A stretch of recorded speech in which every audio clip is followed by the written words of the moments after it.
Buenas tardes. Voy a dar un testimonio esta tarde que es la segunda parte de lo que ya di, creo que en el mes de octubre. Para ambientar un poco quiero contaros que el 12 de septiembre pues me caí andando para atrás a las 11:30 de la noche por ver la luna llena, un banzo que no tenía yo colocado, pues me caí por la parte izquierda y me rompí aquí el húmero y el hombro. En aquel momento pues me di cuenta de que era grave lo que me había sucedido y que me tenían que operar y que todas estas cosas. Me pilló en un buen momento espiritual, pero el primer sufrimiento fue evidentemente muy fuerte. Antes que lo espiritual, el primer sufrimiento fue médico, fue corporal, fue sensible, evidentemente. Vino la UBI, vino ¿cómo se llame? Me recogieron, me llevaron a un hospital, Hospital Sur, porque a todo esto yo estaba en una terraza de un hotel en Tenerife, Tenerife Sur. Y bueno, pues yo a lo que voy es a lo espiritual, que es lo que significa testimonio. Y entonces pues me encontré con que en el primer momento estaba una mujer que se llama Montse cerca de mí y claro, se tiró a ver mi brazo y en aquel momento noté yo que Montse, la Virgen y el Señor y el demonio, los cuatro estaban tan cerca de mí que fue como un shock. Pero la Virgen y el Señor desaparecieron y quedé en manos del demonio. Quedar en manos del demonio en aquel momento significó para mí un sufrimiento fortísimo. Aparte del sufrimiento físico y de las consecuencias que podía traer la caída en mi vida, aparte de todo lo que eso podía significar para mi futuro, allá, en una parte de mi espíritu, yo noté la presencia terrorífica del mal. Y esa presencia del mal para mí se convirtió en oscuridad, se convirtió en negrura. Pero una oscuridad y una negrura que la palpaba, que era real, que era interior. Yo pienso que, y por la experiencia que tengo en mi vida, es que los hombres nos dividimos, nuestra antropología es cuerpo, alma y espíritu. En el cuerpo tenemos las enfermedades, en el alma, en cuestión de sufrimientos, pues tenemos muchas cosas, por ejemplo, pues depresiones, penas, pesadumbres, emociones de todo tipo, en fin, lo que todos conocemos que pertenece a nuestra psicología. Pero después tenemos otra parte que es el espíritu, y en el espíritu se juegan las cosas de la fe. Porque el espíritu del hombre no es real, es decir, no actúa si no es actuado. Si no es actuado. ¿Y quién puede actuar en el espíritu del hombre? En el espíritu del hombre puede actuar sobre todo el Espíritu Santo.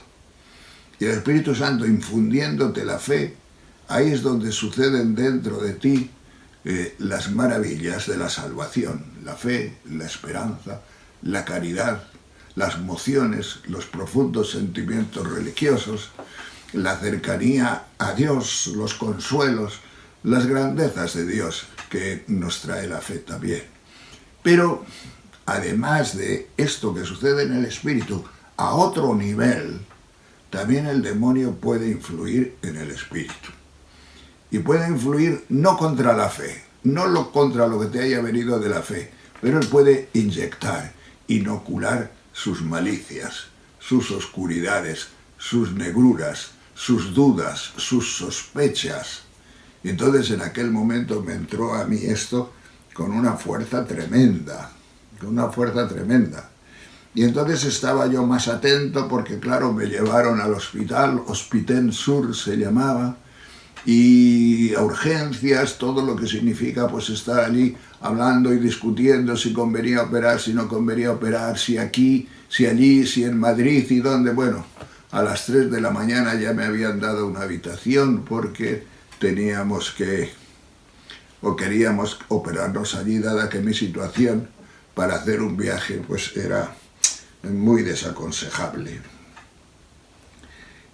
Y bien, pues toda aquella noche y todo el día siguiente hasta mediodía, pues estuve yo bajo estos efectos que os estoy contando. Por una parte el efecto médico y por otra parte el efecto espiritual demoníaco, oscuridad total. El Señor y la Virgen habían desaparecido de mi vida y me dejaron en una soledad que no se la deseo a nadie. Pues bien, después me operaron y bueno, pues todo el proceso que ya conté en la primera parte de este testimonio y que no voy a repetir ahora, pero que, bueno, pues me siguió esta oscuridad durante varios días y al cuarto o quinto día, hablando con un señor ya en la habitación del sanatorio, pues noté como una senda de luz, como una pequeña revelación del Señor, como una cercanía, como una senda de luz. Fue como un frescor, como un respirar, como un alba, algo del amanecer. Y al poco tiempo, hablando con él, se me reveló una canción. Sendas Dios hará donde nada hay. Esto parece muy bonito, ¿verdad? Pero la palabra o las palabras nada hay, ahí se hizo el demonio fuerte y me lo inyectó en mi corazón, en mi mente. Nada hay. No hay nada. Dios no existe. Es una tontería. Todos tus afanes, toda tu fe, todo eso no tiene sentido. Son inventos, son idealismos, son creaciones humanas. Y en aquel momento que te coge tan inerme, tan solo, tan incapacitado, pues te duele, pero muy hondo. Te duele allá dentro, muy profundo. Evidentemente, cuando le cuentas a la gente hoy en día de que te sucede esto y hablas del demonio y hablas del mal y de este tipo de tentaciones, no te cree nadie, o muy pocos, porque la gente no está en esta dimensión, no vive así. La gente está inmersa en un racionalismo total. La gente está inmersa en una realidad en la que explicaciones sobrenaturales, pues no les dicen absolutamente nada. Lo mismo que me decía el demonio me dice el mundo. Lo mismo que decía el demonio, nada hay, nada existe, me dice pues la mayoría de la gente. Además me dicen, mira, a todo el mundo que operan, a todo el mundo que le dan y le meten quimio dentro, química, todas estas gentes sufren lo mismo que tú. Es una cosa química, no tiene nada que ver con tu demonio.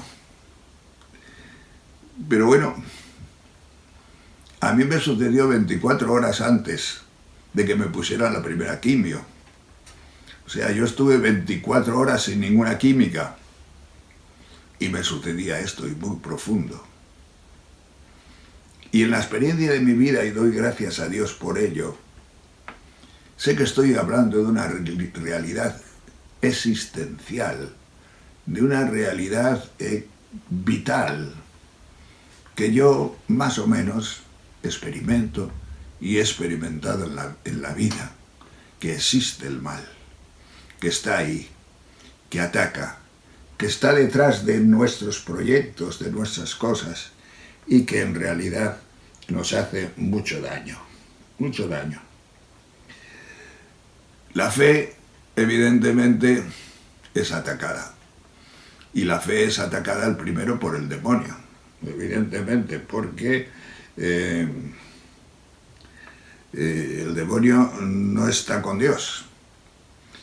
O mejor, el demonio no está con Cristo. Porque estos ataques del demonio fundamentalmente son anticristo, son anticristianos. Van contra Cristo, contra la creencia en Cristo, contra la creencia en la vida, contra la creencia en la resurrección. Y esto, pues, evidentemente, de una manera racional no se puede demostrar. Nadie puede demostrar que Jesucristo ha resucitado. O lo crees o no lo crees.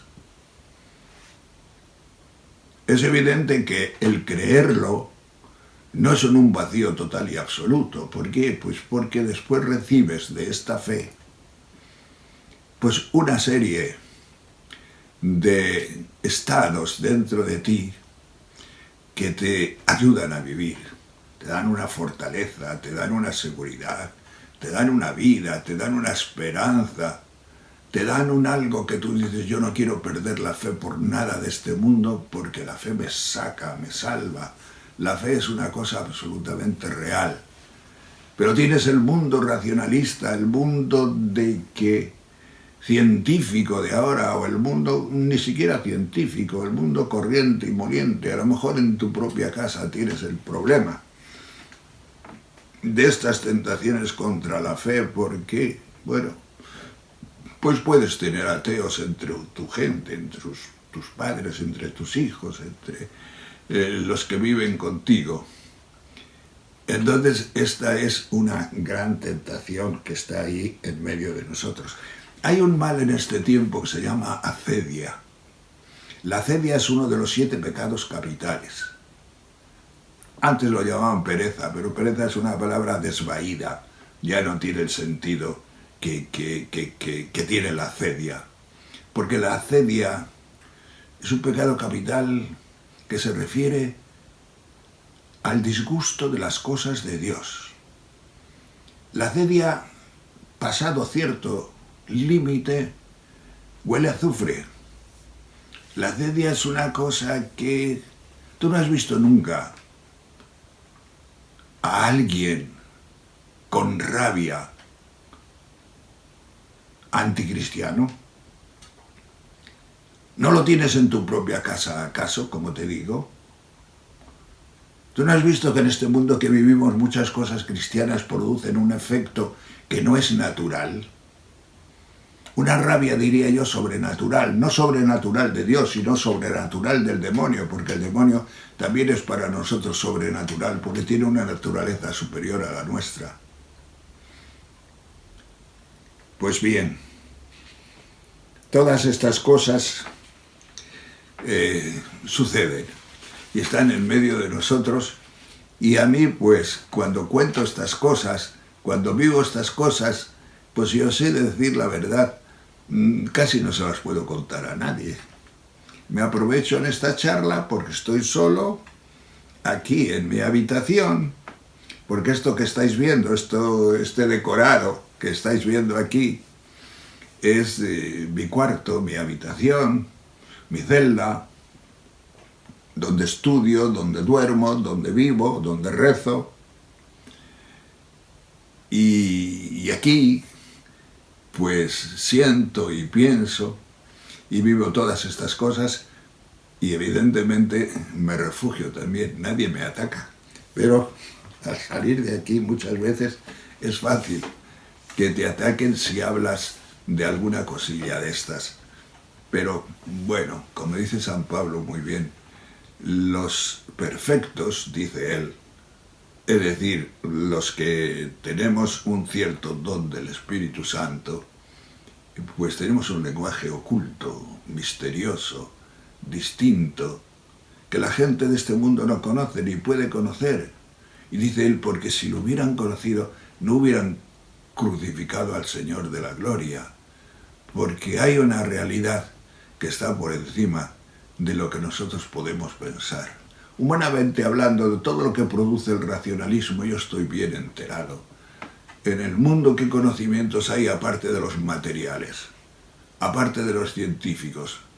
Y los materiales y los científicos no se refieren nada más que a la materia. Hay algún conocimiento filosófico, sí, que es intelectual, pero eso, ¿hacia dónde y hasta dónde y a dónde llega?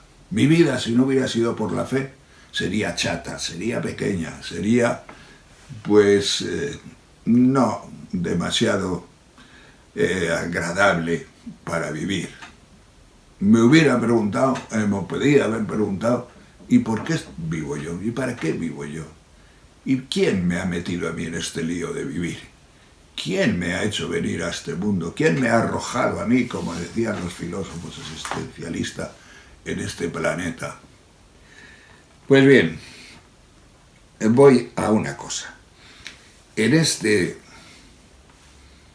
época de convalecencia, que ya va para 3 o 4 meses, pues todavía estoy con el aparatito este, que ya me lo quito, no lo pongo casi nunca. El médico me dice que me lo ponga cuando salga a la calle y cuando tenga algún peligro de que alguna persona me abrace o me achuche o me empuje. Pero normalmente ahora ya puedo funcionar sin él. ¿Qué es lo que yo os quiero decir de mis tentaciones, o de mi camino espiritual, o de mi crecimiento? Pues miren ustedes, el crecimiento viene siempre de las grandes tentaciones. San Juan de la Cruz lo explica muy bien. Y dice que todos tenemos que pasar para crecer en la fe y para que la fe vaya hacia arriba por 2 grandes noches. La noche del espíritu y la noche del sentido. Y yo he pasado por la noche del espíritu y por la noche del sentido. ¿Cómo ha sido la noche del espíritu para mí? La noche del espíritu es tentación sobre la fe. La noche del espíritu se refiere a la fe. Sendas Dios hará donde nada hay. Aquel día me dijo el demonio muy claramente que Dios no existía, que no existía nadie. Se me metió en el alma y en el corazón la amargura de estas insinuaciones, pero no pudo con mi fe. Nunca pudo con mi fe. La monjita más pequeñita de cualquier convento, si Dios la quiere hacer crecer de verdad en la fe, llegará un momento en que de repente escuchará en su interior: pero tú, ¿qué haces aquí? ¿Por qué estás aquí? ¿Por qué has entregado tu vida? ¿Para qué vives encerrada en esta clausura? ¿No te das cuenta que no existe nada? ¿No te das cuenta que no hay Dios? ¿No te das cuenta que no hay vida eterna? ¿Qué haces tú ahí cantando en el coro? ¿Qué haces tú ahí privándote de lo poco bonito que te podía ofrecer la vida? Y ahí tienes a la monjita sufriendo, pero sufriendo en el corazón de verdad. Sufriendo. Y el Señor la puede dejar un tiempo sufrir hasta que se le va quitando el velo y vuelve la alegría de su salvación, la alegría de sentirse salvada en la fe, pero ya con más raigambre, ya diciendo: Señor, te doy gracias porque esto ha sido muy duro para mí. Esto es muy bonito, que pase la monjita, que pase yo, que pases tú, que pasemos todos y cada uno de nosotros. No te pasa a ti en el mundo esto, no te pasa en tu casa. Yo le he oído a algunas madres decir, padre, mire, me está sucediendo una cosa, y es que mis hijos, cuando nos reunimos en casa a comer, me están enfriando la fe. No hacen nada más que decirme cosas, y contrarias a lo que yo soy, a lo que vivo, contrarias a mis sentimientos, a mi educación. Y como yo no tengo argumentos para contradecirles y para reprocharles, pues me siento muy mal. Siento que mi fe se está poniendo en crisis. Pues bien, en el trabajo, los amigos, ¿tú no notas cómo hay un elemento ahí de tentación tremendo? Que si tú lo ves como noche en el espíritu, no dejas que el racionalismo te produzca su mal, su veneno, sino que sencillamente te resguardas detrás de la prueba de fe, dices, y le dices al Señor, Señor, guárdame bajo tu paraguas, abrígame con tu abrigo, porque me rodean males sin cuento, me rodean tentaciones sin cuento, para que tu fe se salve y para que tu fe pueda superar este ambiente en el que nos movemos actualmente. La noche del Espíritu es la noche de la fe. A mí me ha pasado. En estos 3 meses nunca me ha llegado realmente a tocar en la raíz de la fe. Porque si no tengo fe no tengo salida. A mí racionalmente, incluso si me quitan la fe, me dejan en cueros, me dejan desnudo, me dejan porque lo demás no ofrece nada. Y eso yo ya lo tengo muy experimentado a mis 84 años. Entonces, la fe, aún a este nivel, y para mí la fe es mucho más alta que este nivel, es que la necesito humanamente para respirar. Es como mi metafísica total, mi filosofía superior. Yo no puedo vivir sin ello. Entonces, por mucho que venga el demonio, yo le puedo decir, ¿tú qué me ofreces?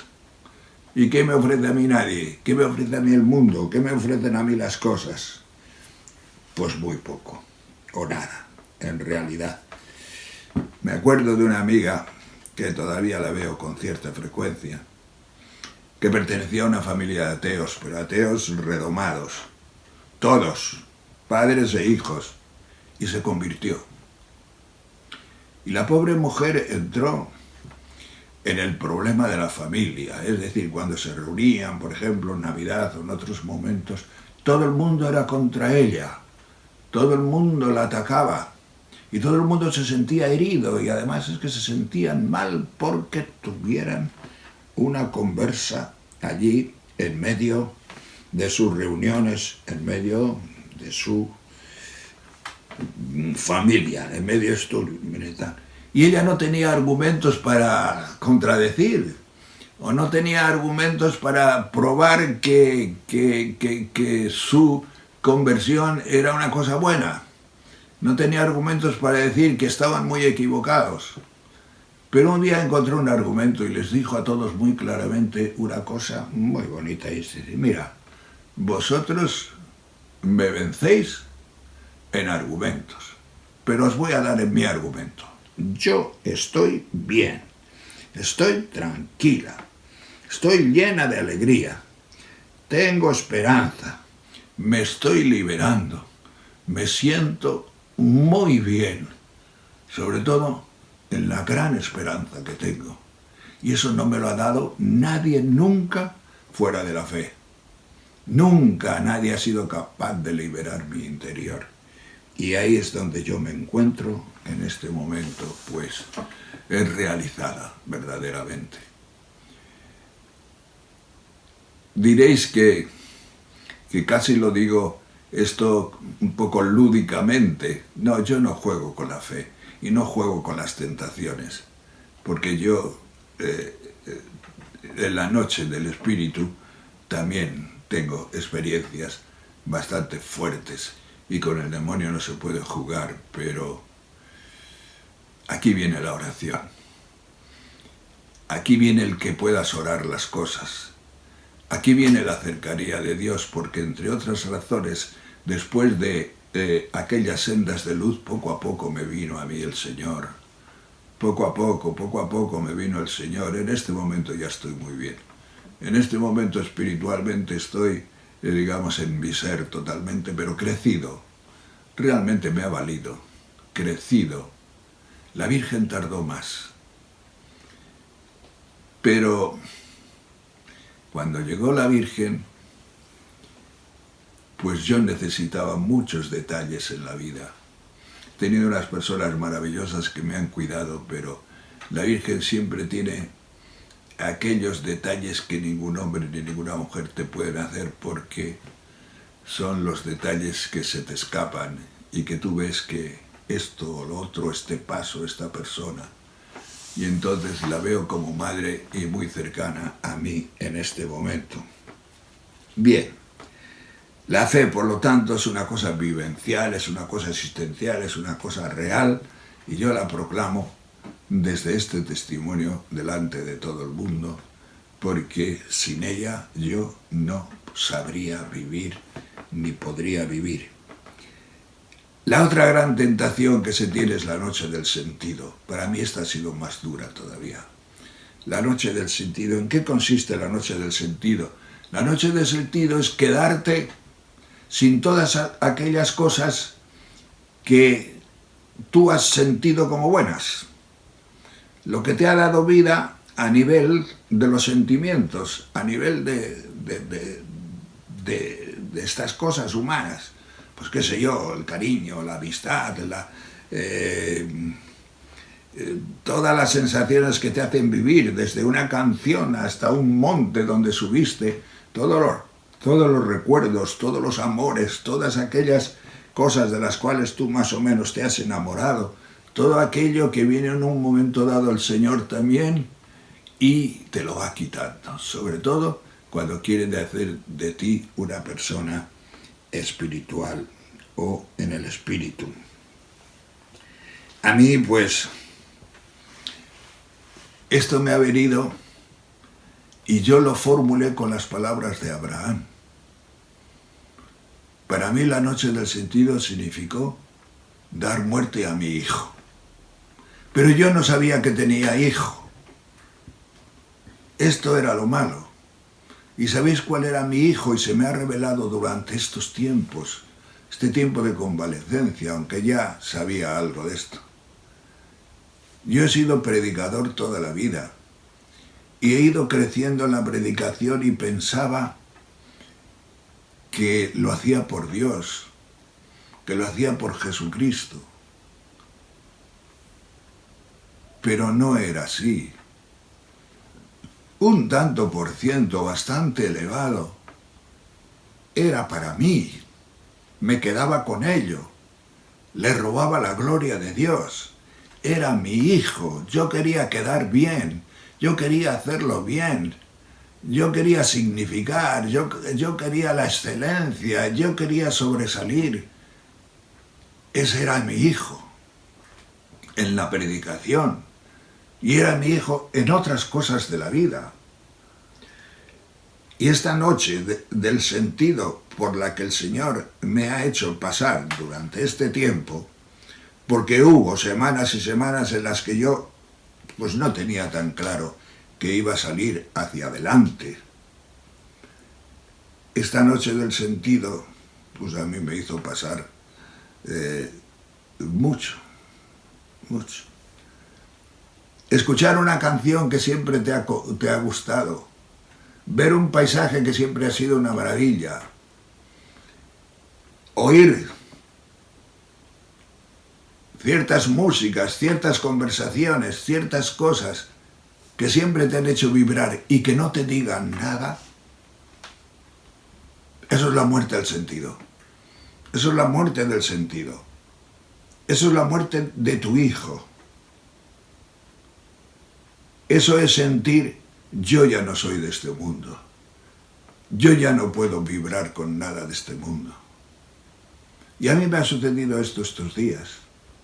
Evidentemente ahora que estoy mejor me vuelven las cosas, porque el Señor no te quita estas cosas que no sean malas.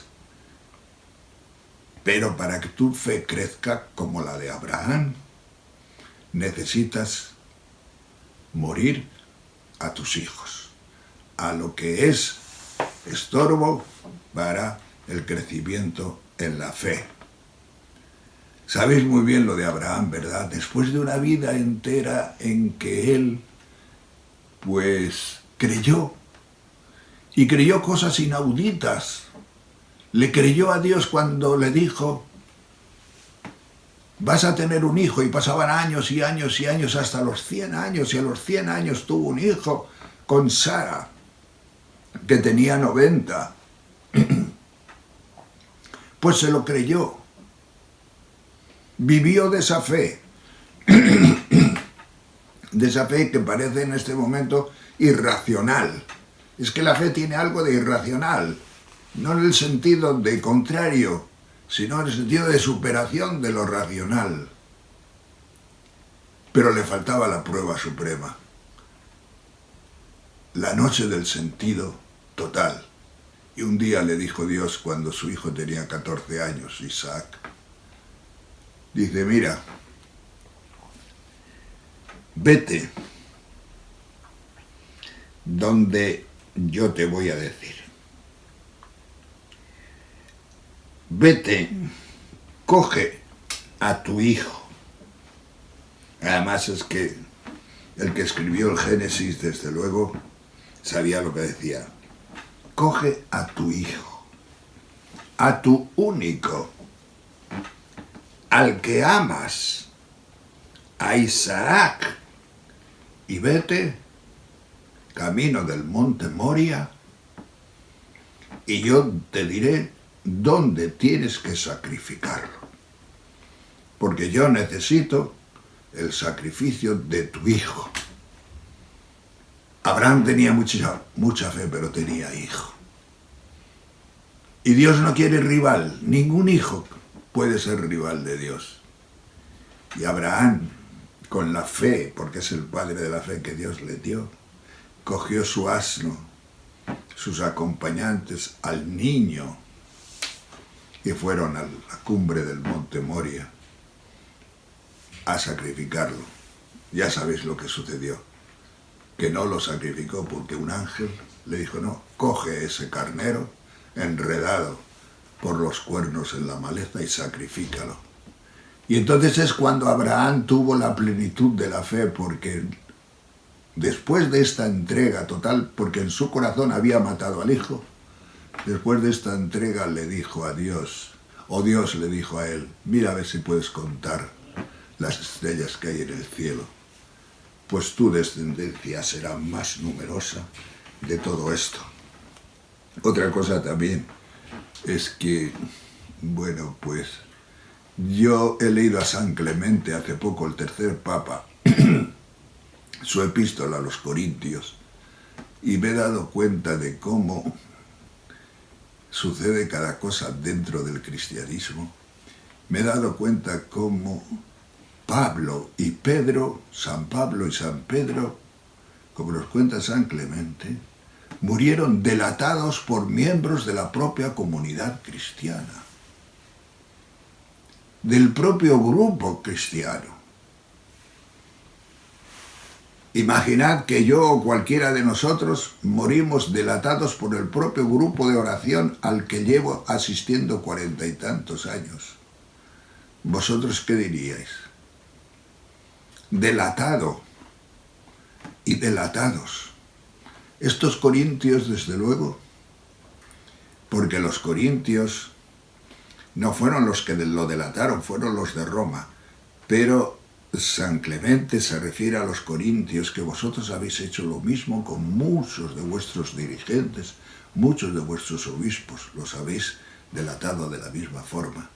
Y los años que pasaron en la cárcel Pedro y Pablo, pues a mí me dicen que el Señor mató en ellos lo que quedaba de su hijo. ¿Por qué? Pues porque tenían que llegar al cielo en una pureza total, absoluta. Pues bien, Todos tenemos que sacrificar al Hijo para que nuestra fe crezca y crezca abundantemente. A mí el brazo, el marcapasos, la anemia, el depender de otros para todo, el tener que ducharme, lavarme, vestirme, ir al médico, absolutamente todo, todas estas cosas te meten en una apariencia humana o en una sensación humana que o la vives bien o te humilla profundamente y te mete pues en, no sé, en crisis. En una crisis humana, humanitaria iba a decir, vamos a decir humana, muy profunda. Hace poco me decía una amiga, mira, porque yo le puedo hacer a los demás todo esto.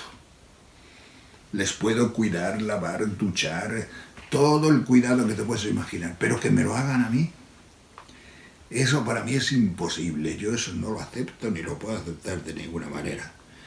Pues bien, sí. Yo le decía, acuérdate de Cristo cuando bajó de la cruz. ¿Tú crees que Cristo estaba para exhibirse en aquel momento? ¿Tú no crees que estaría sucio, que estaría maloliente incluso en todos los sentidos? ¿Tú no crees que o llegamos a eso o no entendemos el misterio profundo de la pobreza humana y de la salvación humana? Termino ya, pero esta temporada me ha dado a mí por pensar que no sé, yo tuve algunos días en que le pedía al Señor, Señor, yo quería como alquilar una habitación en la angustia de Getsemaní, por decirlo de una manera tonta, y decirle al Señor, Señor, que yo pueda, mi angustia con la tuya, que yo pueda unir mi angustia con la tuya, pero el Señor no me alquiló la habitación. Son muy caras las habitaciones en Getsemaní. No se las alquiló ni a Pedro, ni a Santiago, ni a Juan, que se durmieron aquella noche, bien lo sabéis, porque nadie se puede asomar a la cruz de Cristo. Nadie se puede asomar a la gran tentación de Cristo. Y yo me pregunto, leyendo a un filósofo alemán, Ernst Bloch, ateo, que dice que los que más se parecen o se pueden parecer a Jesucristo son los ateos, porque mueren sin fe, y eso es horroroso. Y yo he pensado alguna vez, ¿y Cristo moriría sin fe? ¿Cristo moriría sin fe? Yo sé que Cristo no pudo morir sin fe, pero sin sentir la fe, pues, ¿quién ha redimido a los ateos si no? Porque lo que no haya, o por donde no haya pasado Cristo, no está redimido. Entonces, ¿quién ha redimido la falta de fe de los ateos? Pero no solo de Bloch o de otros ateos famosos, de todos nosotros en nuestros momentos ateos en la vida. No lo sé, pero bueno, yo quiero dar este testimonio de la belleza que la fe ha hecho un pequeño recorrido de 3 o 4 meses en mí. Este es mi testimonio.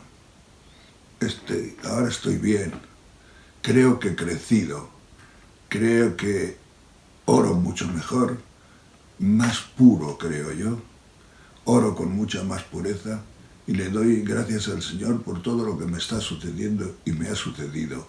Y no creáis que soy fuerte, tengo miedo, muchísimo miedo al futuro. Tengo miedo, muchísimo miedo al futuro.